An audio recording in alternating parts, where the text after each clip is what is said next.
ሻሎም በጌታ በኢየሱስ ክርስቶስ ስም ሁላችሁንም ሰላም እላችኋለሁ። እንደገና የጌታ ፍቃድ ሆኖ ተገናኝተናል።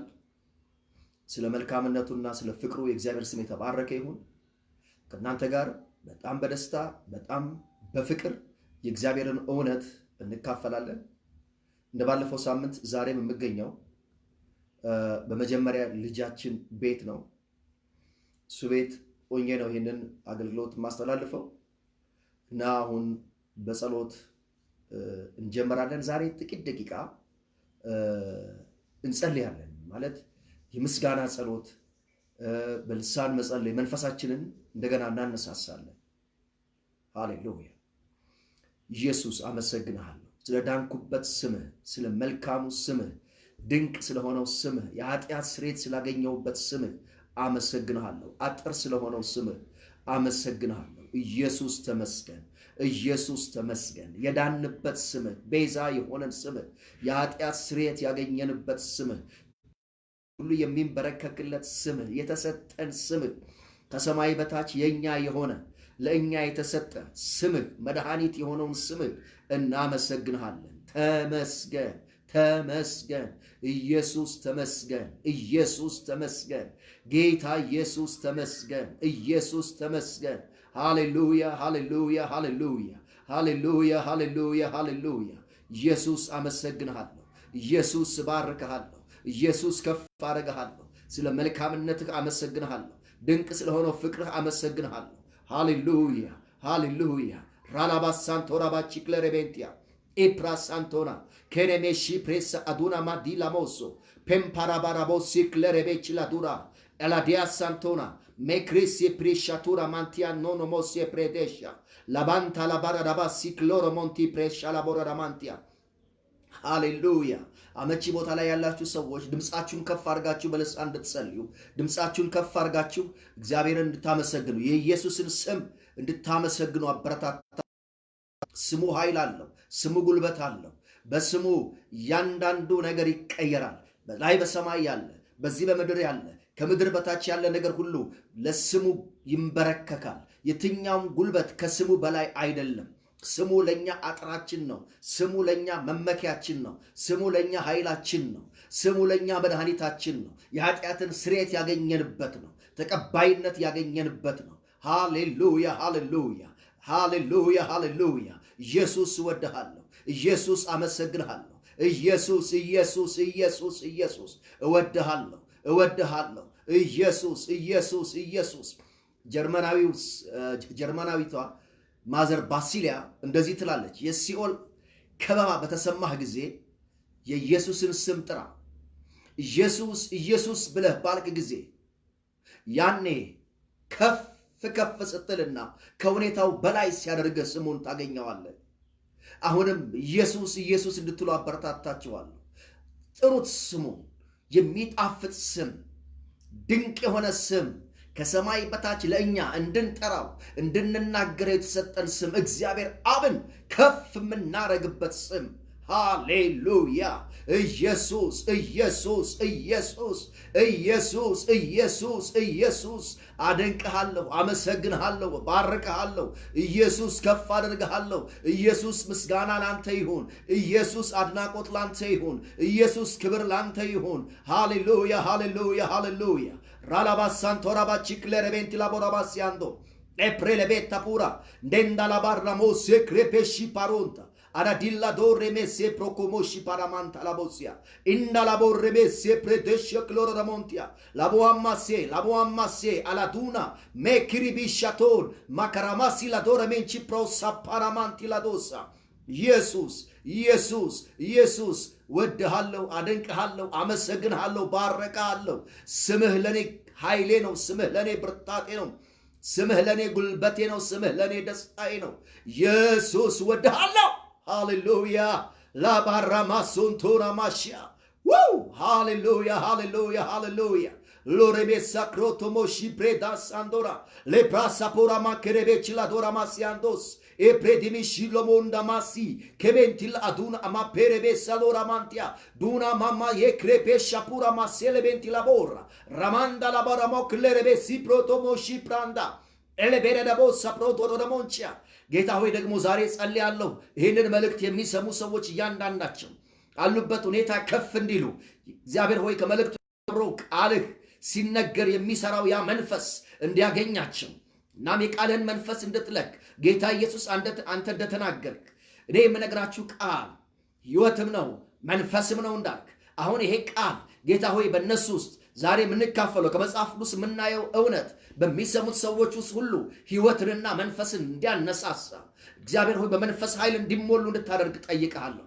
የወንጌል አርበኝነት ሁኔታዎችን የመለወጥ ጉልበት ከነገሮች በላይ የሚያደርጋቸው አሰራር እንዲያገኛቸው በኢየሱስ ክርስቶስ ስም ጸልያለሁ። ማንም ሰው ከድብርት በላይ እንዲሆን፣ ማንም ሰው ከመጽናናት በላይ እንዲሆን፣ ማንም ሰው ከመደሰት በላይ እንዲሆን፣ ማንም ሰው እግዚአብሔር ሆይ ለሌሎች የሚተርፍበት መንፈስ፣ ለሌሎች የሚተርፍበት ወንጌልን የሚያደርስበት ያዘኑትን የሚያጽናናበት መንፈስ እንዲገባበት በኢየሱስ ክርስቶስ ስም ጸልያለሁኝ። ጌታ ሆይ በዚህ ሰዓት ሃሌሉያ የትንቢት መንፈስ እንዲያገኛቸው እግዚአብሔር ሆይ ስለ ኢየሱስ የሚመሰክረው መንፈስ እንዲያገኛቸው እጠይቅሃለሁ። የትንቢት መንፈስ ያገኛቸው ስለ ኢየሱስ የሚመሰክረው የትንቢት መንፈስ ወንጌልን የሚናገረው የትንቢት መንፈስ የኢየሱስን ቤዛነት የኢየሱስን አዳኝነት የሚመሰክረው የኢየሱስ መንፈስ ጨለማውን የሚገፍ መንፈስ እንዲያገኛቸው ሃሌሉያ ሃሌሉያ ከመጠበቅ ከራስ ከለላ አልፈው ለሌሎች የሚተርፉበት የተትረፈረፈ ነገር እንዲያገኛቸው በመንፈስ መትረፍረፍ እንዲሆንላቸው በሐሳባቸው በእያንዳንዱ ነገር ይሄ ነገር በእነሱ ላይ እንዲመጣ እጠይቅሃለሁ። ጸጋህን አድርግ በኢየሱስ ክርስቶስ ስም አሜን። ክብር ለጌታ ይሁን። ባለፈው ሳምንት መዝሙር 84:6 ላይ በለቅሶ ሸለቆ ውስጥ በሄዱ ጊዜ የውሃ መቆሚያ ያደርጉታል የሚለውን በአዲሱ መደበኛ ላይ የተቀመጠውን ቃል አተረጓጎም ይዘን ባካ የሚለውን ትርጉም አንስተን ስፍራ የት እንደሆነ በእርግጠኝነት አይታወቅም። ነገር ግን የዚህ ቃል ዋነኛው ነገር ወደ እግዚአብሔር መቅደስ በሚሄዱበት ጊዜ ችግሮች ወደ መልካም ሁኔታ ይቀየራሉ የሚለውን ተስፋ የያዘ እንደሆነ አይተን እኛ የትኛውም የለቅሶ ሁኔታ የትኛውም አስጨናቂን ሁኔታ የምንለውጥ ሰዎች ነን። እናንተ ውስጥ የለውጥ ኃይል አለ። ኢየሱስ የዓለም ብርሃን ነው። እናም ይሄ ኢየሱስ ክርስቶስ ወደ እናንተ ሕይወት ውስጥ ሲገባ እሱ እንደተናገረው እናንተ እዚህ የዓለም ብርሃን ናችሁ ያለው ቃል በእናንተም ሕይወት ይፈጸማል። ስለዚህ እኔና እናንተ እንደ ሌሎች ሰዎች በራችንን ዘግተን ቀኑ እስኪያልፍ የምንጠብቅ ብቻ ሳይሆን በየትኛውም ሁኔታ የማይገደበውን እውነት የምናገለግል ለሌሎች ሰዎች በሳይንሳዊው መንገድ፣ በጽሁፍ፣ በጸሎት፣ በክህሎት፣ በበጎ አድራጎት በልዩ ልዩ መንገድ የምንተርፍበት ጊዜ ነው በሚል ውስጣችሁን ለማነሳሳት ሞክሬያለሁ። ምክንያቱም ጳውሎስ በሁለተኛ ጢሞቴዎስ ምዕራፍ 2:10-11 ላይ ሲናገር ሁለተኛ ጢሞቴዎስ 2:10-11 ላይ ሲናገር በወንጌል በኩል የተገለጠው የእግዚአብሔር ጸጋ እኛን በድንቅ አጠራሩ የጠራ በወንጌል የተገለጠው የእግዚአብሔር ጸጋ ኢሟችነትን ወይም አለመሞትንና ሕያውነትን ወደ ብርሃን አምጥቷል ይላል። ስለዚህ እኛ በየትኛውም አስጨናቂ ሁኔታ ውስጥ ጨለማ ውስጥ ተከበው ላሉ ሰዎች እንደ ብርሃን የምንከሰት እንጂ ራሳችን በፍርሃት የምንያዝ አይደለንም። ስለዚህ ተነሱ፣ የሆነ ነገር ለማድረግ ተንቀሳቀሱ በሚል መንፈስ የእግዚአብሔርን እውነት ሳካፍላችሁ ነበር። ከዚያው ጋር በተያያዘ ሁኔታ ዛሬ እንዴት ሌላ አንድ ነገር ማድረግ እንችላለን? ለምሳሌ በጽሁፍ ተነሳችሁ ሊሆን ይችላል፣ በበጎ አድራጎት ተነሳችሁ ሊሆን ይችላል፣ በስልክ ወንጌልን እየነገራችሁ ሊሆን ይችላል፣ ወይም ደግሞ በቴክኖሎጂ በልዩ ልዩ መንገድ በዩቲዩብ፣ በቴሌግራም በልዩ ልዩ መንገድ ወንጌልን እየነገራችሁ ሰዎችን እያጽናናችሁ ሊሆን ይችላል። ወይም ደግሞ ሕይወታችሁን መስዋዕት አድርጋችሁ ሞትን ተጋፍታችሁ ሌሎች ሰዎችን ለመርዳት ለሌሎች ሰዎች ምቾት ለመፍጠር እየተንቀሳቀሳችሁ ሊሆን ይችላል። ሌላ አንድ በዚህ ሰዓት ልናደርገው የምንችለው ነገር ደግሞ አለ። ሸለቆውን ስፍራ የውሃ ማቆሚያ የምናደርግበት ሁኔታውን የምንቀይርበት ሌላ አንድ መንገድ አለ። እሱም ጸሎት ነው። ስለዚህ ዛሬ የምንነጋገረው በጸሎት እኔና እናንተ በሞት ፍርሃት ውስጥ ተከበን የምንቀመጥ ሰዎች አይደለንም። ዕብራውያን ምዕራፍ 2 ላይ ጌታችን ኢየሱስ ክርስቶስ ወደዚህ ዓለም የመጣበትን ምክንያት ከተቀመጠበት ክፍል ውስጥ አንዱ በሞት ፍርሃት የተያዙትን ነፃ ዕብራውያን ምዕራፍ 2 ቁጥር 14 እና 15 ይሄን ይነግረናል። ዕብራውያን 2 14 እና 15 እንደዚህ ይላል፣ አነባዋለሁ። ልጆቹ በስጋና በደም እንዲካፈሉ እርሱ ራሱ ደግሞ ያንኑ ተካፈለ። ይኸውም በሞት ላይ ኃይል ያለውን ዲያብሎስን በሞቱ ኃይል እንዲደመስስ ነው። እንዲሁም በሕይወት ዘመናቸው ሁሉ በሞት ፍርሃት ባርነት የታሰሩትን ነፃ እንዲያወጣ ነው። እዚህ እኔና እናንተ የሞት ፍርሃት የለብንም። ከሞት ፍርሃት በክርስቶስ ኢየሱስ አማካኝነት ነፃ ወጥተናል። የሞት ፍርሃት የሚይዘን የሞት ፍርሃት የሚያስጨንቀን ሰዎች አይደለንም። ለምንድን ነው እኛን የሞት ፍርሃት የማያስጨንቀን? የሞት ፍርሃት እኛን የማያስጨንቅበት ትልቁ ምክንያት ሞት ወደ ሲኦል አይወስደንም። መጀመሪያው ነገር ሞት በፈለገ ሰዓት መጥቶ የሚያገኘን ሰዎች አይደለንም። ደስ ባለው ሰዓት መጥቶ የሚይዘን ሰዎች አይደለንም። ነገር ግን እኛ በመለኮታዊ ጥበቃ ስር በዘላለም ኪዳን ደም መለኮታዊ ጥበቃ እረኝነት ያለን ታላቅ እረኛ ያለን ሰዎች ነን። የሆነው ነገር ሁሉ ሆኖ እነ ሲድራቅ ሚሳቅና አብደናጎም እንዳሉት ያድነናል፣ ባያድነን እንኳን እንዳሉት እንዲያው እኛ ብንሞት አሁን ነገሮች ሆነው ብንሞት ምንድን ነው የሚፈጠረው? ምንድን ነው የሚሆነው? ከጌታ ጋር ነው ምን ሆነው? ወደ ጌታ ነው ምን ሄደው? ምክንያቱም በዮሐንስ ወንጌል ምዕራፍ 14 ላይ ኢየሱስ ክርስቶስ የነገረን ነገር አለ። እኔ እሄዳለሁ፣ በአባቴ ቤት ብዙ መኖሪያ አለ፣ ስለዚህ ላዘጋጅላችሁ እሄዳለሁ። ባይኖር ኖሮ ባልነገር እንደዚህ ባላልኳችሁ ነበር። ሄጄ እዚያ እኔ አዘጋጅላችኋለሁ፣ ፈርኒች አረግላችኋለሁ፣ አመቻችላችኋለሁ፣ ውበት እሰጠዋለሁ። ስለዚህ ምን ሄደው ወደ ቤታችን ነው፣ ወደ አባታችን እቅፍ ነው። ሞት የማያስፈራን ለዚህ ነው። ሞት ወደ ሲኦል አይወስደንም። ሞት አሁን ወዳለንበት ስፍራ በሙሉ ዕውቀት እንገባበታለን እንጂ።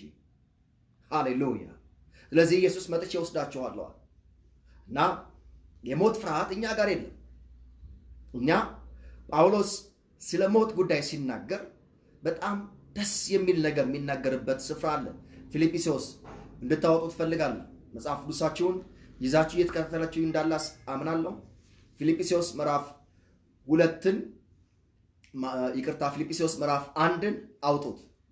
በነገራችን ላይ ይሄን መልእክታችንን አሁን ላይቭ የሚያጋጥማችሁ ሰዎች ከዚህ በኋላም የእናንተ አድርጋችሁ ለማስቀረት የጸጋው ቃል የሚለውን የዩቲዩብ ፔጃችንን የዩቲዩብ መልእክታችንን ሰብስክራይብ ማድረግ ትችላላችሁ እና ራሱ እዚህ የጸጋው ቃል ፌስቡክ ላይ ለቀነዋል። እሱን ሰብስክራይብ አድርጋችሁ ያመለጧችሁ መልእክቶች ሁሉ ማግኘት ትችላላችሁ። ፊልጵስዩስ ምዕራፍ 1 ጳውሎስ በእስር ቤት በነበረ ጊዜ በሮም እስር ቤት በነበረ ጊዜ የጻፈው መልእክት ነው። እዚያን ጊዜ ላይ አንዳንድ ሰዎች በሱ ላይ ያለውን እስር የበለጠ ለመጨመር ወንጌልን ይሰብኩ እንደነበረ፣ ሌሎችም በየዋህነት ወንጌልን ይሰብኩ እንደነበረ ተናግሮ እኔ ችግር የለብኝም ማለት ዋነኛው ናፍቆቴ ዋነኛው ጉጉቴ ኢየሱስ መሰበኩ ነው። ሃሌሉያ። እኔ ላይ መከራው ለመጨመር ይስበኩት፣ እኔን ለመቃወምም ይስበኩት፣ እኔን ለመደገፍም ይስበኩት። ዋነኛው ነገር በየትኛው መንገድ ኢየሱስ ይሰበክ፣ አዳኙ ይሰበክ፣ ሰዎች ከቤዛቸው ጋር ይገናኙ። በተቃዋሚዎች በኩል ቢገናኙ፣ በደጋፊዎች በኩል ቢገናኙ፣ ዋናው ኢየሱስ ነው አለ። ይህንን እውነት ከተናገረ ቁጥር 20 ጀምሮ የሚናገረውን ላንብብላችሁ። ፊልጵስዩስ ምዕራፍ 1 ቁጥር 20 ጀምሮ አነባዋለሁ። በእኔ ላይ ከ19 ጀምራለሁ። በእኔ ላይ የደረሰው ነገር በጸሎታችሁ አማካኝነት በኢየሱስ ክርስቶስ መንፈስ በተሰጠኝ ረድኤት ለመዳኔ እንደሚሆን አውቃለሁ። ከክርስቶስ በተሰጠኝ መንፈስ አማካኝነት የእናንተ ጸሎት ከዚህ ከእስራቱ ከችግሩ እንደሚያወጣኝ አምናለሁ። ጸሎት ሁኔታዎችን እንደሚቀይር አውቃለሁ። የቅዱሳን ጸሎት ይህንን መጨረሻ ላይ መለስበታለሁ። በምን አይነት መንገድ ለመዳኔ እንዲሆን አውቃለሁ። በምንም አይነት መንገድ አፍሬ እንዳልገኝ ጽኑ ናፍቆቴና ተስፋ አለኝ። ነገር ግን እንደ ወትሮ ሁሉ ዛሬም በሕይወት ሆነ በሞት ክርስቶስ በስጋዬ እንዲከብር ሙሉ ድፍረት ይኖረኛል። በሕይወት ብኖርም ብሞትም ክርስቶስ በስጋዬ እንደሚከብር ሙሉ ተስፋ ሙሉ ድፍረት አለኝ። ለእኔ በጣም ፈልግ ይህን ፓርት ነው። ለእኔ መኖር ክርስቶስ ነው። መኖር ህንፃ መስራት አይደለም። መኖር ምርጥ ምግብ መብላት አይደለም። መኖር ክርስቶስ ነው። ለእኔ በሕይወት የምኖረው ለክርስቶስ ነው። መኖር ክርስቶስ ነው። በደንብ ልብ በሉኝ። ሞትም ደግሞ ማትረፍ ነው። ብሞትም ትርፍ አለኝ፣ ጥቅም አለኝ። ሰው ምን እያለ ነው ጳውሎስ ያለው? ከሞት ፍርሃት ነፃ ነኝ። አይ አም ፍሪ ፍሮም ዘ ፊር ኦፍ ዴዝ። ከሞት ፍርሃት ነፃ ነኝ። ብሞት ትርፍ አለኝ። ብኖር ደግሞ ለክርስቶስ ነው። ህይወት ክርስቶስ ነው። ዓላማውን አግኝቶታል። የሚኖርለትን ጭብጥ አግኝቶታል። እናም ጳውሎስ ሲቀጥል በስጋ ከቆየው ፍሬያማ ተግባር ይኖረኛል፣ ነገር ግን የትኛውን እንደምመርጥ አላውቅም። በእነዚህ በሁለቱ እጨነቃለሁ። ልሄድ ከክርስቶስ ጋር ለሆነ ናፍቃለሁ፣ ይህ እጅግ የተሻለ ነውና። ስለዚህ ጳውሎስ ምንድን ነው እያለ ያለው? መሄዴ ለእኔ እንደ ግል ሞቴ የተሻለ ነው። ምክንያቱም ከክርስቶስ ጋር ነው የምኖረው። ሃሌሉያ! ምን አይነት መንፈስ ነው! በቃ ሞትን የማይፈራ ደነናል። የእግዚአብሔር ልጆች ሆነናል ወገኖቼ፣ ጸድቃችኋል። የሆነው ነገር ሁሉ ከስራችን የተነሳ አይደለም። ስለኛ በሞተልን፣ ስለኛም ከሙታን በተነሳው፣ ስለኛም በአብ ቀኝ በቀረበውና በክርስቶስ ኢየሱስ ላይ ባለን እምነት ድናችኋል፣ ጸድቃችኋል፣ ተቀድሳችኋል። ሃሌሉያ! ስለዚህ ብንሞት የት እንደምንሄድ እናውቀዋለን። አያስፈራንም። ይሄ ለእኔ የተሻለ ነው ይላል። ቀጥሎ ግን እዚህ መኖሬ ለእናንተ ደግሞ የሚያስፈልግ እንደሆነ አስባለሁ ይላል። ይህንን ቃል ሕያው ቃል በጣም ደስ በሚል መንገድ ይናገረዋል። የሕያው ቃል ትርጉም ብዙዎቻችሁ ሕያው ቃል የምትለዋን ትርጉም ላታውቋት ትችላላችሁ። አማርኛ ትርጉም አለች ሕያው ቃል የምትል አዲስ ኪዳን ብቻ የተረጎመች። እሷ ፊልጵስዩስ ምዕራፍ 1 21 እና 22 እንደዚህ ይላል። ለእኔ በሕይወት መኖር ማለት ክርስቶስን ማገልገል ማለት ነው። ሃሌሉያ! በሕይወት መኖር ማለት ክርስቶስን ማገልገል ማለት ነው። መሞት ደግሞ እንዲያውም ለእኔ የተሻለ ነገር ነው። ደስ አይልም? ይሄ ድፍረት፣ ይሄ ወኔ ራሱ ሞት ይፈራዋል። ይሄንን ሞት ራሱ እባክህ እኔ ብሞት የት እንደሚሄድ አውቃለሁ ስትሉት ይደነግጣል። ሃሌሉያ! ምክንያቱም ከሱ ፍርሃት ነፃ ናችሁ። መጣህ ብላችሁ አደነግጡ። ወዴት እንደሚሄድ አውቃለሁ ብላችሁ በዜማና በእልልታ በደስታ ነው የምትሄዱ። ጴጥሮስ እንዳለው በቅርብ ጌታ እንዳመለከተኝ ከዚህ ማደሪያ እንደምለይ፣ ሃሌሉያ! ወደ ዋናው ቤት ከዚህ ድንኳን ነው የሚለው እንደውም ጴጥሮስ ከዚህ ድንኳን እንድለይ ጌታ አመልክቶኛል። ስለዚህ ከመለየቴ ከመሄድ እያለ ነው የሚናገረው። ከሞት ነፃ ነን። ከሞት ፍርሃት ነፃ ነን። እኛ ላለመሞት የምንኖር ሰዎች አይደለም። በዚህ በምድር ላይ ስንኖር ግን ለሰይጣን ምድርን ጭንቅ እናደርግበታለን። ወንጌል እየሰበክን ፍቅርና ምሕረትን እየተናገርን በሰዎች አእምሮና ሐሳብ ውስጥ የጨመረውን ዘረኝነትን ሁሉ፣ እርስ በርስ መጠፋፋትን ሁሉ እያከሸፍንበት በከባድ የጸብና የሞት አዋጅ በሚታወጅበት ሰዓት ላይ የፍቅርን ቃል እየተናገርን ላይገናኙ ለየኋቸው የሚለውን ሰይጣን በመተቃቀፍ እያከሸፍን በምድር ላይ ኑሮውን ስቃይ እናደርግበታለን፣ ከርታታ እናደርገዋለን። ወገኖቼ እመኑኝ፣ ለእግዚአብሔር ቃል እውነት ከተገዛችሁ፣ እግዚአብሔርን ቃል እውነት ከተከተላችሁ የመጀመሪያ የሚመታው ድባቅ የሚመታው ሰይጣን ነው እና ጳውሎስ መሞት ደግሞ እንዲያውም መሞቴ ለእኔ የተሻለ ነገር ነው። ቁጥር 22 በሕይወት መኖሬ ሰዎችን ከእግዚአብሔር ጋር ለማስታረቅ የሚያስችለኝ ከሆነ በሕይወት መኖሬ ሰዎችን ከእግዚአብሔር ጋር ለማስታረቅ የሚያስችለኝ ከሆነ ግን ከመሞት ወይም ከመኖር የቱን እንደሚሻል መምረጥ ያስቸግረኛል። በምድር ላይ መኖሬ የኑሮ ሁኔታ ከተመቻቹልኝ፣ ካገኘው ጥሩ ልብስ ካገኘው ጥሩ መኪና ካገኘው እና የጀመርኳቸውን ትምህርቶች የምጨርስበት እድል ከተመቻቸልኝ፣ ሚስት ካገኘው ልጆች ካገኘው እነዚህ ነገሮች ከተሟሉልኝ መኖር ይሻለኛል አይደለም ያለው። ሰዎችን ከእግዚአብሔር ጋር ለማስታረቅ የምችል ከሆነ አሁን ነው ለኔ ከባዱ። ልሂድ ማለት ልሙት ወይስ ልኑር የሚለው አማራጭ የሚከብደኝ ሰዎችን ከእግዚአብሔር ጋር በማስታረቅ ሂደት ውስጥ ነው። ሞት ጳውሎስን ሊያስፈራራው አይችልም። በዚህ መረዳት ውስጥ ስትገቡ እናንተንም ሊያስፈራችሁ አይችልም። በመንገድ አንበሳ አለ እያለ እንዳትንቀሳቀሱ የሚከለክላችሁን ገልብጣችሁት ለወንጌሉ ቃል ለወንጌሉ እውነት ትመላለሳላችሁ። ኢየሱስ ያድናል። ቀለል ያለው አማርኛችን ደግሞ እንደዚህ ይላል። 97 ትርጉሙ ቀለል ያለው አማርኛችን ለእኔ ሕይወት ማለት በክርስቶስ መኖር ነው። ሞት ማለት ጥቅም የሚገኝበት ነገር ነው።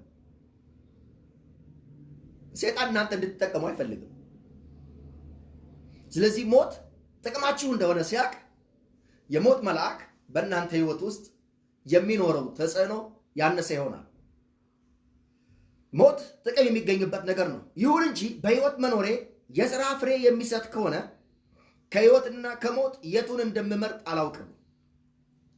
ስለዚህ እነዚህ ሰዎች የወንጌል አርበኞች የቀድሞ አባቶቻችን ሞትን እንዲህ ነበር የሚያስደነግጡት።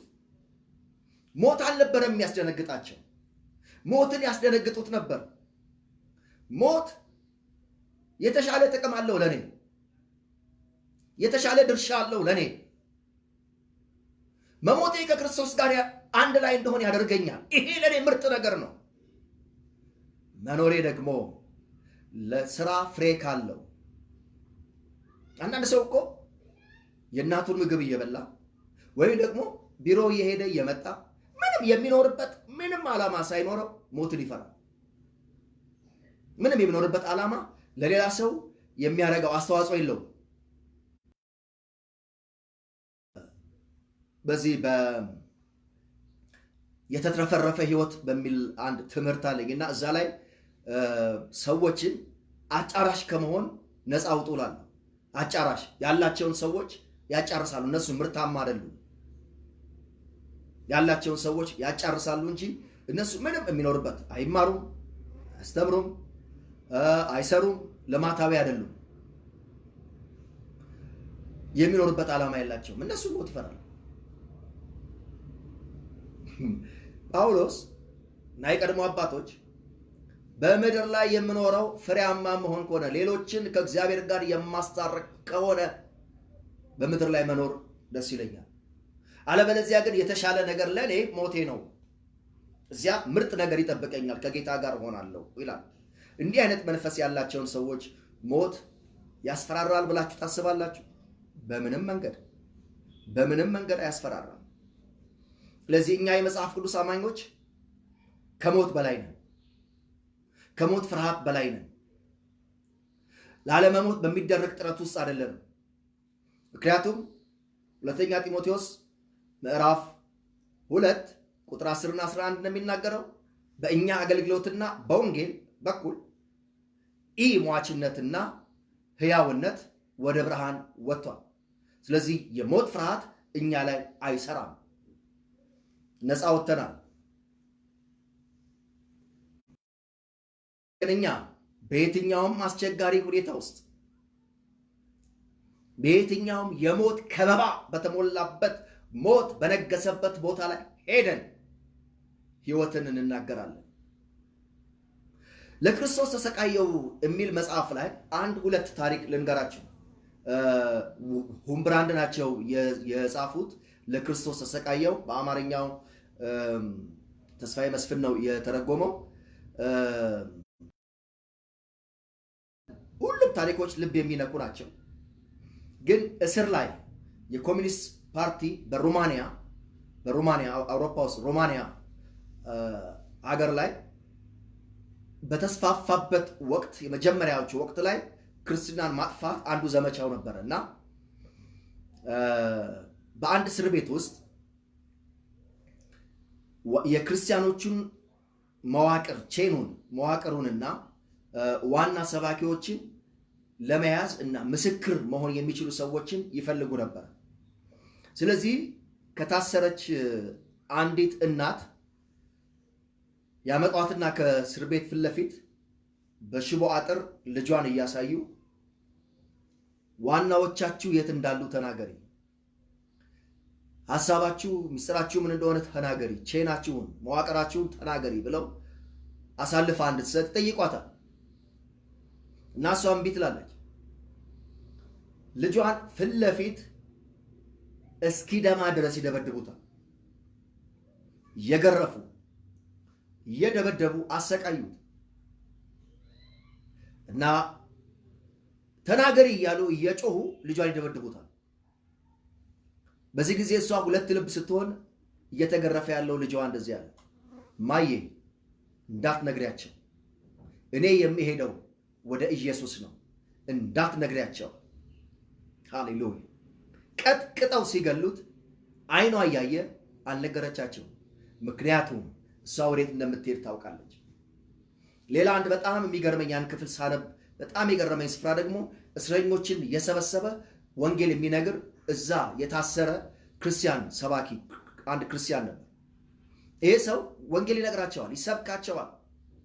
እና ድንገት እየሰበከ እያለ የኮሚኒስት ወታደሮች ሮማንያ እስር ቤት ነው፣ ቀጥታ በሩን በርግደው ይገቡና ጎትተው ይወስዱታል።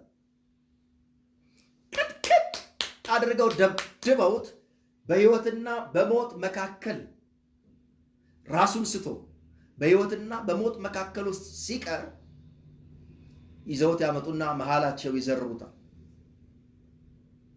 እና ከሰዓታት በኋላ ሲነቃ ምን ቢል ጥሩ ነው? ይቅርታ ወገኖቼ ያቆምኩት ምን ላይ ነበር ብሎ ካቆመበት ቀጠለ። ሃሌሉያ። ሞትን ፊት ለፊት የሚጋፈጡ የትኛውንም ተግዳሮት እምቢ የሚሉ የወንጌል አርበኞች ከፊታችን አሉ። በፕሮቴስታንት የወንጌል የሚስዮን ተግባር ውስጥ በመጀመሪያውም በሁለተኛውም የሚስዮን ተግባር ላይ ወደ አፍሪካም ወደ ሌሎች ሀገርም ሲሄዱ ወደ ባህር አካባቢ ያሉትና በመጨረሻም ላይ ወዳልተደረሱት አህጉራት እና ሀገራት የወንጌልን ስርጭት ይዘው ሲሄዱ ከፊት ለፊታቸው ሞት እንዳለ እነዚህ የወንጌል አርበኞች ያውቁ ነበር። ብዙዎቹ በታይፎይድ እና በወባ ህመም ሲታመሙ ሌሎች የነሱን ስራ ለመቀጠል እየመጡ ወንጌልን ይሰሩ ነበር። ወንጌል በሚፈሩ ሰዎች ሳይሆን ከፍርሃት ነፃ በሆኑ ሰዎች የሚሰራ ስራ ነው። እኔ ዛሬ ይሄንን የምሰብካችሁ በራችሁን ከፍታችሁ በመውጣት ኮሮናን ተጋፈጡት እያልኳችሁ አይደለም። እንደዛ እንዳታስቡት። ኮሮና ምንም አያደርጋችሁም፣ ሂዱና በቃ እንደፈለጋችሁ ኑሩ፣ ሂዱና ወንጌል ስበኩ፣ ህዝብ ሰብስቡ እያልኩ አይደለም። ዋናው ሐሳቤ ቤታችሁ ተሰብስባችሁ ኮሮና መቼ ነው የሚያልቀውና ይሄ የሞት ፍርሃትና ድባብ የሚሄደው መቼ ነው ብላችሁ በፍርሃት አትቀመጡ። ነገር ግን ቤታችሁን በሆናችሁበት ጊዜ በየትኛውም ሁኔታ ውስጥ የምትኖሩለት ዓላማ ይኖራችሁ። ያም የምትኖሩለት ዓላማ ኢየሱስ ይሁን። እናም ይሄን ዓላማ ካላችሁ ደግሞ ሁኔታውን ለመቀየር ተነሱ። ምክንያቱም ለኢየሱስ የምትኖሩ ከሆነ ኢየሱስን ለሌሎች ለመንገር የምትኖሩ ከሆነ ከክርስቶስ ጋር የምትኖሩ ከሆነ ዝም ብላችሁ ቀናት ቆጥሩ። 4 ወር ነው፣ 3 ወር ነው፣ 1 ዓመት ሆነው ገና ምን ያህል ጊዜ ይቀረዋል እያላችሁ ቀናት ቆጥሩ። ስራ ውስጥ ትገባላችሁ። ወንጌል እንኳን ቴክኖሎጂ በጥሩ ሁኔታ ዓለምን ወደ አንድ ባደረገበት መንገድ ቀርቶ በመርከብና በእግር በሚኬድበትም ጊዜ የትኛው መከራ ወንጌልን አላቆመም። ስለዚህ እንደዚህ መንቀሳቀስ ትችላላችሁ። ልብ በሉ። ማርቆስ ምዕራፍ 9 ቁጥር 23 ለሚያምን ሁሉ ይቻላል ይላል። እናንተም ባላችሁበት ስፍራ ማብራት ትችላላችሁ፣ መድመቅ ትችላላችሁ፣ ለሌሎች ወንጌልን መንገር ትችላላችሁ፣ ታሪክ መቀየር ትችላላችሁ። እኛ አማኞች ዕብራውያን ምዕራፍ 11 ከ33 እስከ 37 እንደተቀመጠው በወንጌል ብዙ ተግባሮችን መፈጸም እንችላለን። በእምነት ብዙ ነገሮችን መፈጸምና ማከናወን እንችላለን። እዚያ ላይ የተቀመጡት አባቶች በእምነት የእሳትን ኃይል ያጠፉ፣ በእምነት ከሰይፍ ያመለጡ፣ በእምነት ሙታናቸውን ያስነሱ፣ በእምነት የአውሬውን አፍ የዘጉ፣ በእምነት የተለያየ ተግባር ያደረጉ ሰዎች እንዳሉ ልክ እንደዚሁ በእምነት አንገታቸው የተሰየፈ፣ በእምነት የተንከራተቱ፣ በእምነት መከራን የተቀበሉ ሰዎች ደግሞ እንዳሉ ይነግረናል። እምነት ተሰብስባችሁ እንድትቀመጡ የሚያደርጋችሁና ቀን እስኪያልፍ ድረስ ብላችሁ በራችሁን እንድትዘጉ የሚያደርጋችሁ ሳይሆን እምነት በተዘጋ ቤት ውስጥ ሌላ ኃይል እንቀሳቀሱ የሚያደርጋችሁ ልዩ ጉልበት ነው። እምነት አይያዝም። እኛ ድሮ ልጆች ሆነ እንደዚህ እናምን ነበር። በአሰብት ፈሪ እንደዚሁም ሂርና ከተማ ላይ ከነበሩ ወንድሞች ጋር ሂርናም አሰብት ፈሪ የሚባሉ ወደ ምዕራብ ሐረርጌ ጸሎት እንጸልያለን። ገጠር ውስጥ ያለ ነው፣ የገጠር ከተማ ውስጥ ያለ ነው። እዚያ ሆነ የምንጸልየው ጸሎት ናይጄሪያ ላይ እንደሚሰራ እርግጠኞች ነበር። ስለ አሜሪካ እንጸልያለን፣ ስለ ቻይና እንጸልያለን፣ ስለ አውሮፓ እንጸልያለን። የወንጌል እውነት እንዲሰራ የታመሙ ሰዎች ሆስፒታል ናይጄሪያ ውስጥ ያሉ ሰዎች ናይጄሪያ ያለ የወንጌል ተቃራኒ እንቅስቃሴ እንዲቀየር ብለን እንጸልያለን። አነስተኛ ከተማ ውስጥ ሆነ። ምክንያቱም እምነት መንፈሳዊውን ዓለም እንድትቆጣጠሩ ስለሚያደርጋችሁ፣ ደግሞም እውነታው የሚታየው ዓለም ከማይታየው የመጣ እንደሆነ ስለምናምን እዚህ የሚታየው ዓለም ላይ የሚሆነው በማይታየው ዓለም ውስጥ የሚሆነው እንደሆነ ስለምናውቅ ዕብራውያን 11 ቁጥር 3 ስለዚህ ዓለማት በእግዚአብሔር ቃል እንደሆነ እናውቃለን፣ የሚታየው ከማይታየው እንደሆነ በእምነት እንረዳለን እንደሚል የትኛውም ነገር በመንፈሳዊ ኃይላት እንደሚሆኑ ስለምናውቅ የክፉውን ኃይል እየተቃወምን ኃይል እንዲንቀሳቀስ አብረን በጸሎት ከእግዚአብሔር ሰስ ነበር። ዛሬም ይሄን ማድረግ ትችላላችሁ።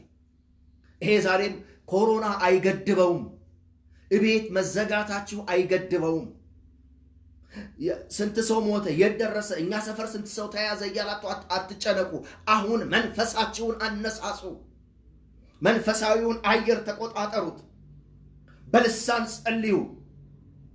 እንደገናም ደግሞ መንፈሳችሁንና አእምሯችሁን በመጠቀም እንደ እግዚአብሔር ቃል መርህ መሰረት ሁኔታዎች እንዲቀየሩ ጸልዩ። ትላንት አንድ ከባጃጅ ሹፌር ጋር ትልቅ ሰው ናቸው፣ ከእሳቸው ጋር አወራ ነበር እና አዳዲስ ሰዎችን እያገኘን ነው። እኛ አዳዲስ ሰው ጌታን እየተቀበሉ ነው በእኛ አገልግሎት። እኔም ቴክስት ምልክላቸው ሰዎች አሉ። አማኝ የሆኑና የቤተክርስቲያን ሰዎች አይደለም፣ ሌሎች በተለያየ ጊዜ የማውቃቸው ለወንጌል ራሳቸውን ያልሰጡ ያላመኑ ሰዎች ቴክስት ልክላቸዋለሁ። በስልክ አናግራቸዋለሁ፣ አበረታታቸዋለሁ።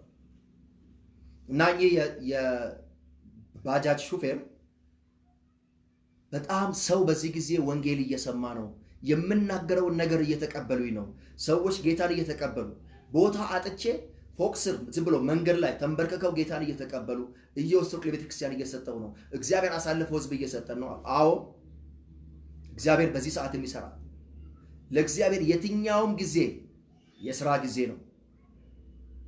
ለዚህ አሁን መነሳት ትችላላችሁ። ይሄንን በጸሎት መጀመር ትችላላችሁ። እና እኔ ዛሬ የምላችሁ ያዕቆብ ምዕራፍ 5 ላይ ስለ ኤልያስ በተባለው ሁኔታ ይሄን አጋጣሚ በመጠቀም ነገሮችን እንድትቀይሩ ላነሳሳችሁ እፈልጋለሁ እንጂ በፍርሃት ቀን እየቆጠራችሁ ስታቲክስ እያያችሁ ስንት ደረሰ፣ ምን ያህል ሞተ፣ ምን ያህል ተያዘ፣ አሁን የት ነው የባሰው ነገር እያላችሁ አትጨነቁ። ቀይሩት። ለመለወጥ ተነሱ። መንፈሳችሁን አነሳሱ። የእምነትን ጸሎት አድርጉት። ያዕቆብ ምዕራፍ 5 እንደዚህ ይለናል። ከ16 ጀምሮ አነበዋለሁ። አውጡት መጽሐፍ ቅዱሳችሁን።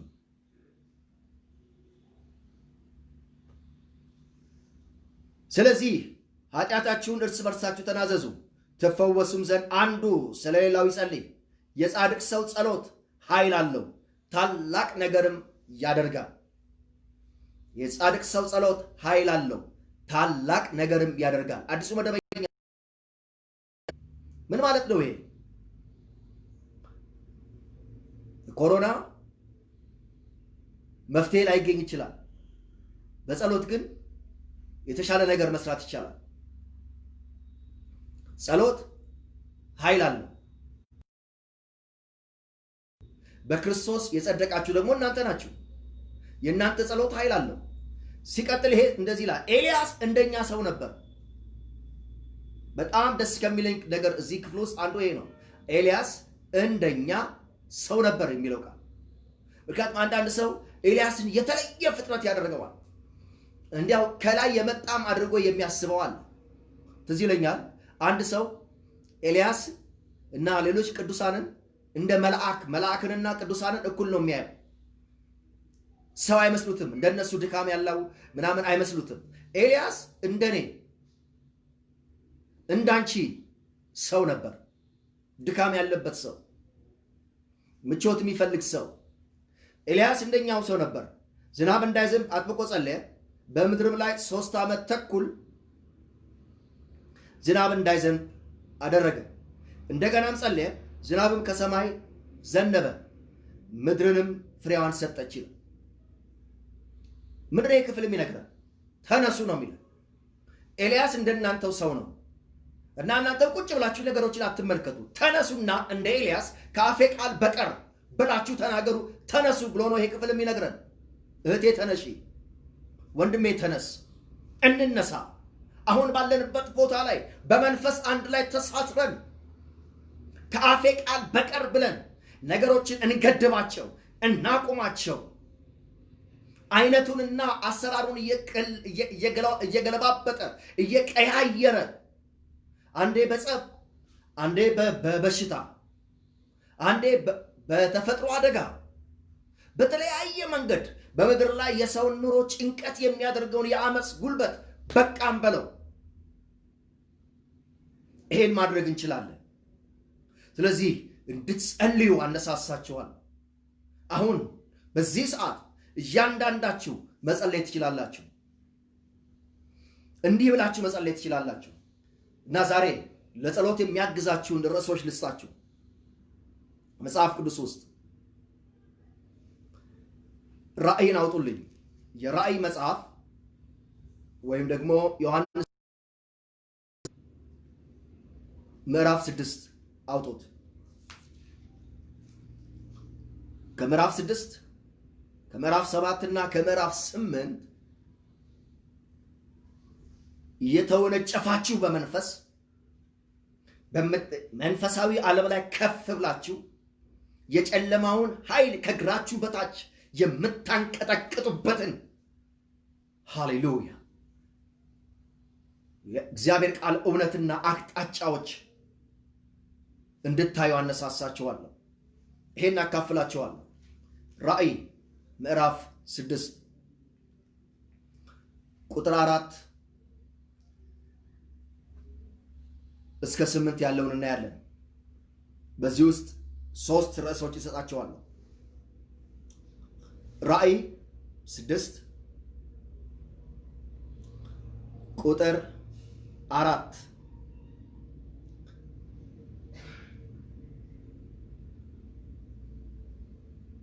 ሌላም ፍም የሚመስል ቀይ ፈረስ ወጣ። ተቀምጦበትም የነበረው ሰላምን ከምድር ላይ እንዲወስድና ሰዎችም እርስ በርሳቸው እንዲተራረዱ ለማድረግ ስልጣን ተሰጠው፣ ትልቅም ሰይፍ ተሰጠው ይላል። ይሄ ክፍል በነገራችን ላይ ከራእይ 6 በኋላ በመጽሐፍ ቅዱስ ምሁራን ዘንድ ያለው ትንታኔ እኔም የማምንበት እውነት ከቤተ ክርስቲያን መነጠቅ በኋላ በተግባር በግልጥ የሚሆን ነገር ነው። ነገር ግን ሁለተኛ ተሰሎንቄ ምዕራፍ 2 ላይ የአመፁ ሰው የክርስቶስ ተቃዋሚው በግልጥ የሚመጣበት ጊዜ ቢኖርም አሁን ግን የአመፅ ሚስጥርም በሚስጥር እየሰራ እንደ ልቡ እንዳይሰራ ግን ከልካይ አለ ይላል። የሚከለክለው እስኪወገድ ድረስ በሚስጥር ነው የሚሰራው ይላል። እኔ ግን አሁን ሳይ እርስ በርስ መገዳደል፣ ጦርነት፣ አረዳት፣ ወጋት፣ ገደለው። አሁን እንኳን ሰሞኑን በአሜሪካ በዓለም ላይ ብዙዎችን ያስቆጣና ያንቀሳቀሰው ፖሊሱ አንገቱ ላይ ረጅም ሰዓት ለ8 ደቂቃ ተቀምጦ እኔ ማለት አደኑን የያዘ ነብር ነው የሚመስለው፣ ሰው አይመስልም አደራረጉ። እና ክፉ መንፈስ ፖሰስ አድርጎት ተቆጣጥሮት ካልሆነ እንዴት ሊሆን ይችላል? አስተሳሰቦች ዝም ብለው የሚመጡ አይደለም። ሰው በእግዚአብሔር ቃል የተበላሸውን አስተሳሰብ ይቀይራል። አለበለዚያ እንዲህ አስተሳሰቡን ካልታደሰ አስተሳሰቡ በሰይጣን ይያዛል። ስለዚህ እርስ በእርስ መተራረድንና መተላለቅን የሚያመጡ ኃይላት አሉ። ስለዚህ ከዚህ ክፍል ልትከለክሉት፣ ልታስቆሙት፣ በነፃነት መስራት አትችልም። እኔ ባለሁበት ዘመን፣ ቤተ ክርስቲያን ባለችበት ዘመን፣ መንፈስ ቅዱስ እኛ ውስጥ አድሮ እየተንቀሳቀስን ባለንበት በዚህ ዘመን የመለያየት መንፈስ እርስ በእርስ እያስተራረድክ በፖለቲካው፣ በሃይማኖቱ፣ በዘር፣ በቀለም፣ በገንዘብ፣ በጥቅማ ጥቅም እርስ በእርስ ሰዎችን ማገዳደል አትችልም። በዚህ አይነት ነፃነት እየተወራልህ እየተነገረልህ ህዝብን ከዳር ዳር እያንቀሳቀስክ ልታባላ አትችልም። እከለክልሃለሁ። በጌታ በኢየሱስ ስም እከለክልሃለሁ። ይህንን ጸሎት መጸለይ ትችላላችሁ። ከልክሉት። ምክንያቱም ከቤተ ክርስቲያን መሄድ በኋላ ነው በነፃነት መስራት የሚችለው። አሁን እኔና እናንተ እያለን በነፃነት ይሄን ማድረግ በሚዲያ እየተነገረ በዓለም በተለያዩ መንገዶች እየተነገረ እንደ ልቡ መንቀሳቀስ አይችልም። እና የደም አፍሳሽን ሰው እርስ በርሱ እንዲተራረድ እንዲገዳደ የሚያደርገውን ኃይል ማስቆም ትችላላችሁ።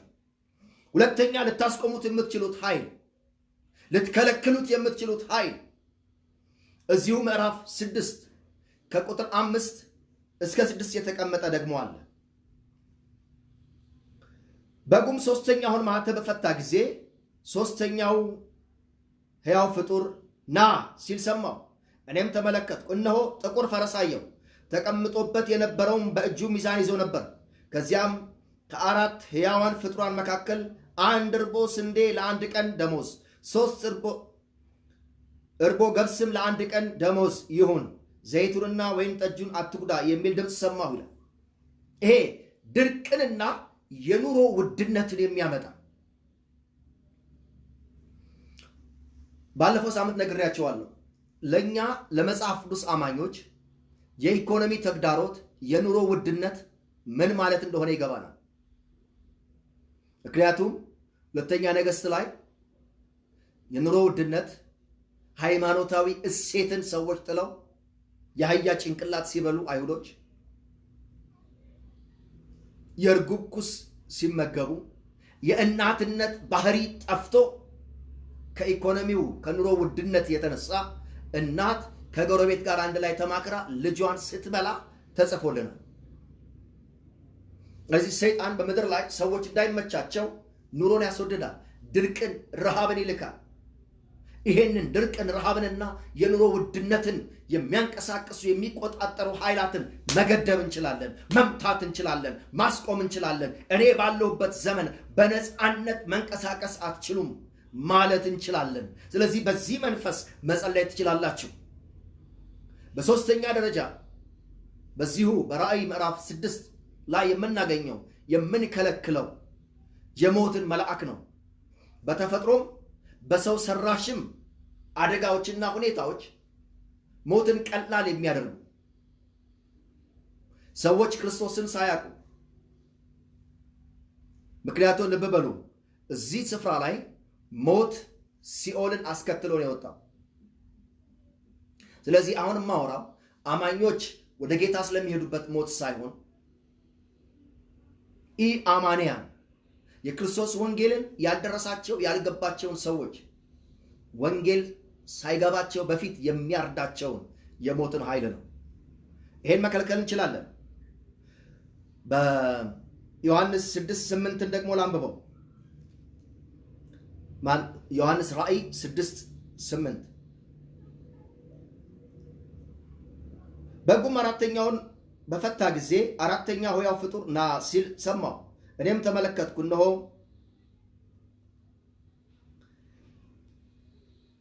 ግራጫ ፈረስ አየሁ። ተቀምጦበትም የነበረውን ስሙ ሞት ነበር፣ ሲኦልም ከኋላው ይከተለው ነበር። እነርሱም በሰይፍ በራብ በመቅሰፍት በምድር አራዊት እንዲገድሉ በምድር 1/4 ላይ ስልጣን ተሰጣቸው። ስለዚህ ምንድነው የወሰደው? ሞት በምድር አራዊት በኩል አድርጎ ሰውን ነው የሚገሉት።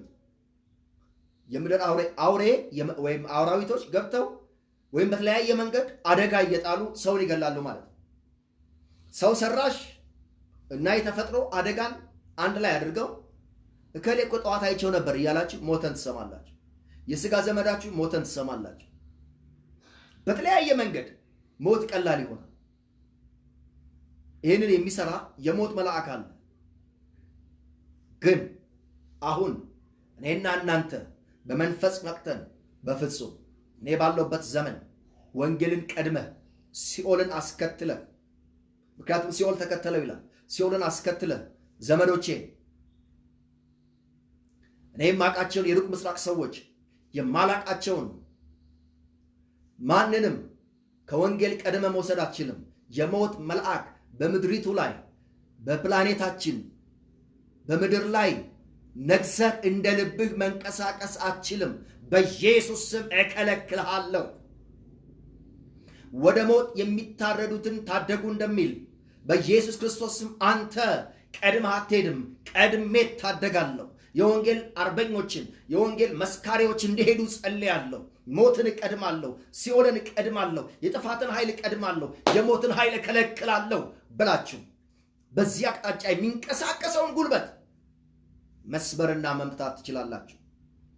አራተኛው ልታስቆሙት የምትችሉት ልትከለክሉት የምትችሉት ዛሬ በነፃነት የሚሰራ ነገር ግን ኖ አትችልም በነፃነት መንቀሳቀስ፣ ይሄ ያንተ ጊዜ አይደለም፣ እኛ አለን፣ ቤተክርስቲያን አለች፣ መንፈስ ቅዱስ አለ፣ ስለዚህ አትችልም ብለን የምንከለክለው አራተኛው ዮሐንስ ምዕራፍ 7 ላይ ያለው ዮሐንስ 7:1 ላይ እንደዚህ ነገርናል።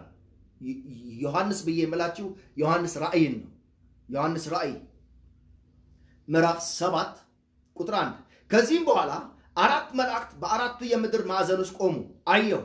እነርሱም ነፋስ በምድር ላይ ወይም በባህር ወይም በማንኛውም ዛፍ ላይ እንዳይነፍስ 4ቱን የምድር ነፋሳት ያዙ ይላል። ስለዚህ እነዚህ ደግሞ አየርን ንፋስን ለመቆጣጠር የተላኩ ኃይላት ናቸው።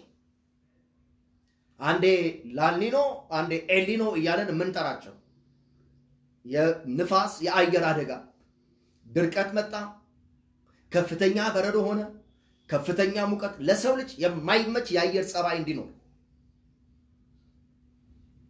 ኦክሲጅን እንዲጠፋ፣ የአየር ብክለት እንዲሆን የሚሰሩ ኃይላት ናቸው።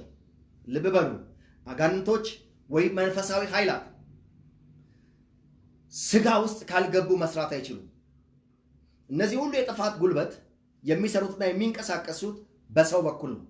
ስለዚህ እኛ ደግሞ እንከለክላቸዋለን። በመንፈስ ቅዱስ ተሞልተን ከእግዚአብሔር ጎን ቆመን ከአፌ ቃል በቀር እያለን ሃሌሉያ።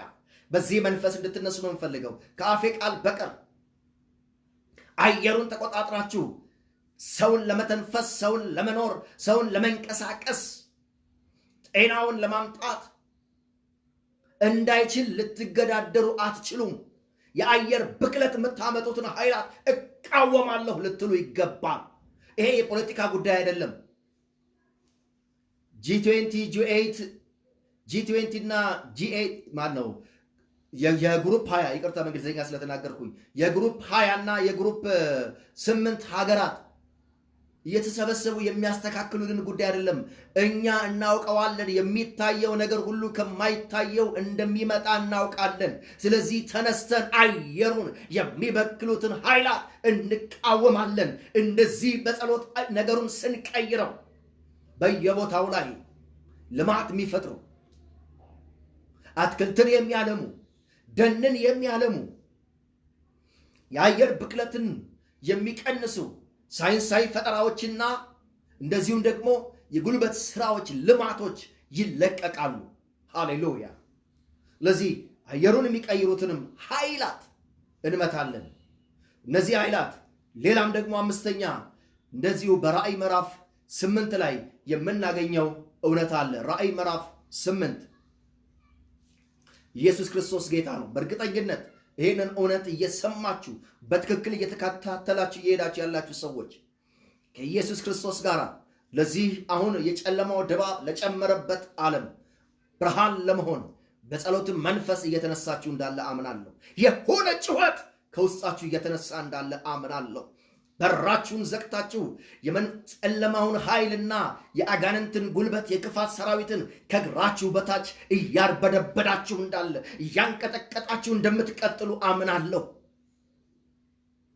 ከመጽናናት ያለፈ ትርጉም ያለው ህይወት ለመኖር፣ ከመበረታታት ያለፈ ትርጉም ያለው ህይወት ለመኖር እየተነሳችሁ እንዳለ አምናለሁ። ራእይ ምዕራፍ 8 ቁጥር 7 ጀምሮ ሁለተኛው መልአክት መለከቱን ነፋ። ትልቅ ተራራ የሚመስል ነገር በእሳት እየተቀጣጠለ ወደ ባህር ተጣለ። የባህሩም ሶስተኛው ወደ ደም ተለወጠ። በባህሩም ውስጥ ከሚኖሩት ሕያዋን ፍጡራን 1/3 ሞተ። የመርከቦችም 1/3 ወደመ። ይቅርታ ታች ወርጄን ያነበብኩላችሁ ከ7 መጀመር አለብኝ። የመጀመሪያው መልአክ መለከቱን ራእይ ምዕራፍ 8 ከ7 ጀምሮ ላነብ ነው። እንደገና ተከተሉ። የመጀመሪያው መልአክ መለከቱን ነፋ። ደም የተቀላቀለበት በረዶና እሳት ወደ ምድር ተጣለ። በረዶና እሳት የምድርንም 1/3 ተቃጠለ። የዛፎችም 1/3 ተቃጠለ። የለመለመውም ሳር ሁሉ ተቃጠለ ይላል። ስለዚህ ይሄ አምስተኛ ላይ ልንቃወመው የምንነሳበት ነገር እጽዋትን፣ ደንንና ልምላሜን የሚያጠፋ በእሳትም በበረዶ። ልብ በሉ፣ ወረደ የሚለው በረዶ የቀላቀለበት እሳት ነው። በረዶም አለ እሳትም አለ። ትልቁ ዓላማው ልምላሜን ማጥፋት ነው፣ ደንን ማጥፋት ነው። ይሄ ደግሞ ሲሆን የተፈጥሮ ሚዛን ይዛባል። በዚህም የተነሳ ምድር ለሰው ልጆች አመቺ መሆኑ አይቀርም። ስለዚህ እጽዋትን፣ ደንንና የለመለመውን ነገር ለማጥፋት ወይም ለማቃጠል የሚነሱትን ኃይላት፣ ለዚህ የተመደቡትን ኃይላት አሁን መስራት አትችሉም፣ እንከለክላችኋለን። የእግዚአብሔርን ስም በእናንተ ላይ እንጠራለን። በጌታ በኢየሱስ ስም እናስቆማችኋለን። በዚህ መንፈስ እንድትነሱ ፈልጋለሁ። በዚህ መንፈስ እንድትጸልዩ ፈልጋለሁ። አስቁሙት፣ ከልክሉት። ማራማሳ ክላራማችላዶሳ ኢላ ፕሬቴኔ ሻፑራማሲያንዶስ ነጩ ሳር እንዲሁ ተቃጠለ። በአውስትራሊያ ደን ተቃጠለ። በሰሜን ኢትዮጵያ ደን ተቃጠለ። በብራዚል ደን ተቃጠለ። ይሄ ተረት እኛ ላይ ሊቀጥል አይችልም። ይሄ ታሪክ ሊቀጥል አይችልም። እኛ ባለንበት ዘመን እንከለክለዋለን። የደን ቃጠሎን የሚያካሂዱ እጽዋትን ልምላሜን ሁሉ የሚበሉ የሚያጠፉ ኃይላትን በኢየሱስ ስም እንከለክላለን። በዚህ መንፈስ ተነሱ፣ ነገሮችን አናውጡት። ዘማሪዋ እንዳለችው ሃሌሉያ፣ ጀግና አድርጎኛል አባቴ፣ ጨካኝ አድርጎኛል ጠላቴ። ጠላቴ ላይ ችለኝ እየተነኮሰኝ ይብሱን ኃይለኛ አደረገኝ። ስለዚህ አሁን ባላችሁበት ስፍራ ላይ ኃይል ጨምሩ፣ ጉልበት ጨምሩ፣ የጸሎት አቅጣጫ ጨምሩ። ስራ ሰራተኞች ይብዙ። እናንተም በጸሎት ወደ መንግስቱ ሰራተኞች፣ ወደ መከሩ ሰራተኝነት ግቡ። ሃሌሉያ። ታሪክን አብረን እንቀይር። ታሪክን አብረን እንቆጣጠር። ነገሮችን ከእግዚአብሔር ጋር ሆነን እጅ በእጅ ተያይዘን አብረን በመንፈስ እየጸለይን እናስተካክለው። ለኢትዮጵያ የተቀመጠውን ዓለምን በወንጌል የመድረስ ተስፋ የተነገረውን ትንቢት የእግዚአብሔር ሰዎች በተለያየ ጊዜ ስለ ኢትዮጵያ ቀድሞ ከነበረ ጀምሮ አፍሪካ፣ አውሮፓ፣ ላቲን ኤዥያ፣ መካከለኛው ምስራቅ፣ ሰሜን አሜሪካ፣ ደቡብ አሜሪካ ኢትዮጵያውያኖችን ይጠብቃሉ። የወንጌል ስራ ከኢትዮጵያውያኖች የወንጌል ነገር ይቀጣጠላል። ይሄንን ብዙ ጊዜ ሰምቻለሁ። በ28 የአገልግሎት ቦታ በዓለም አቀፍ ስብሰባዎች ላይ አፍሪካውያኖች የተሰበሰቡበት ስብሰባ ላይ ከተለያየ ዓለም በሚመጡ የወንጌል አርበኞች በሚደረገው ስብሰባ ላይ ለኢትዮጵያውያኖች ልዩ ተስፋ ልዩ ነገር እንደሚጠብቅ ሰዎች ሲናገሩ ሰምቻለሁ። አብረን ተያይዘን አሁን እንነሳ። ነካ አድርጎናል። እንግዲህ ይባስብን። ሃሌሉያ። የደን ቃጠሎን ሳይቀር ልምላሜን ሳይቀር ዝም ብለን በዜና ከመስማት ወደ ተለየ ነገር ወደ መቆጣጠር ውስጥ እንግባ። በኢየሱስ ስም በዚህ መንፈስ አስነሳችኋለሁ። ስድስተኛው እዚሁ ክፍል ላይ ወርዳችሁ ስታነቡት የምታገኙት ባህርና መከል የሚመርዙ ኃይላት ናቸው።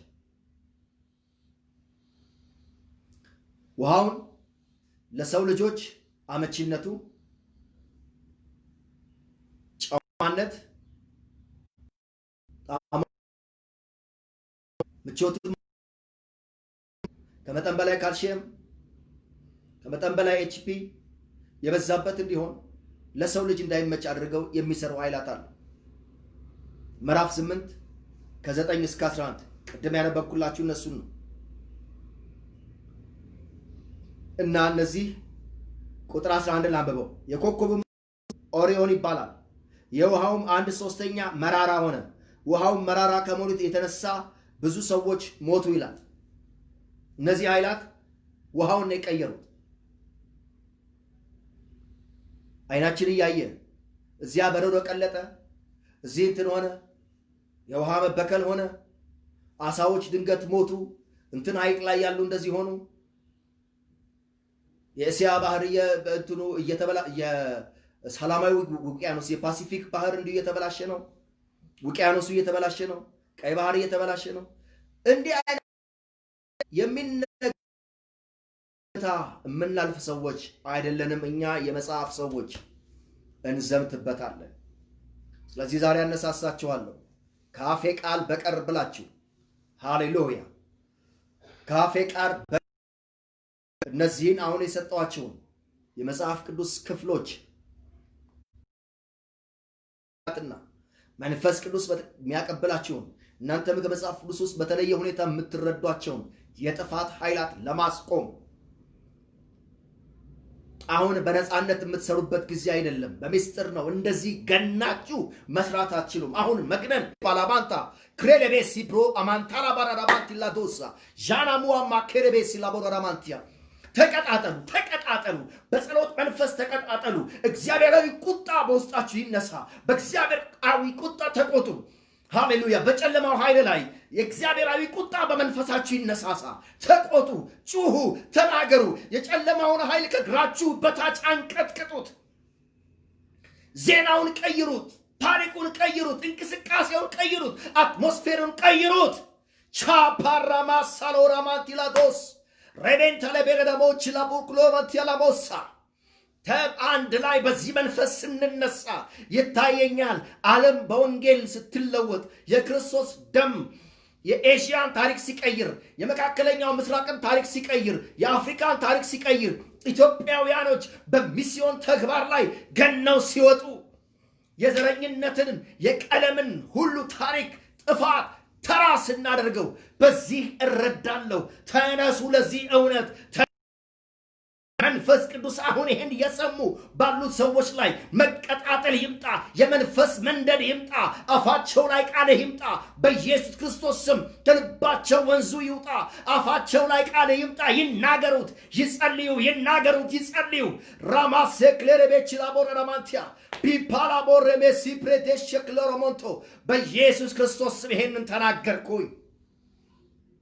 ወዳችኋለሁ፣ አምናለሁ። እኛ ኢትዮጵያውያን በተለየ መንፈስ የምንነሳበት ጊዜ አሁን ነው።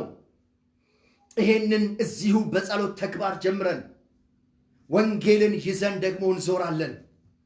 በየቦታው በአማርኛ ቋንቋ አይደለም፣ ቋንቋቸውን እየተማርን ቀድሞ በማናቃቸው ብሔሮችና ቋንቋዎች ማህበረሰቦች ውስጥ ወንጌልን ይዘን እንገባለን።